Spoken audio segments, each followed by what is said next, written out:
ప్రధానమంత్రి కిసాన్ సమ్మాన్ నిధి యోజన పథకం కింద ఇప్పటివరకు 19 విడతల డబ్బు రైతుల బ్యాంకు ఖాతాలకు జమ కాగా, 20వ విడత పీఎం కిసాన్ ఎప్పుడు జమ అవుతుందోనని రైతులు ఎదురు చూస్తున్నారు.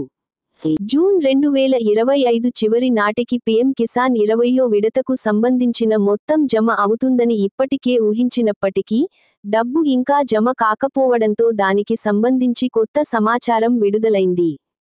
20వ విడత ఎప్పుడు? ఫిబ్రవరిలో రైతుల బ్యాంకు ఖాతాలకు పీఎం కిసాన్ 2025 19వ విడత జమ అయింది. ఇప్పుడు 4 నెలలు గడిచాయి. అందుకే రైతులు 20వ విడత ఎప్పుడు అందుకుంటారో అని ఆసక్తిగా ఎదురుచూస్తున్నారు. పీఎం కిసాన్ 20వ విడత గురించి కేంద్రం అధికారికంగా ప్రకటించనప్పటికీ, జూలై మొదటి వారంలో రైతుల బ్యాంకు ఖాతాలకు జమ అవుతుందని నివేదికలు వెలువడుతున్నాయి.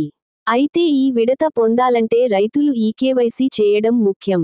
రైతులు తమ పీఎం కిసాన్ ఖాతాలో ఈకేవైసీ చేయకపోతే, వారికి 20వ విడత రూ.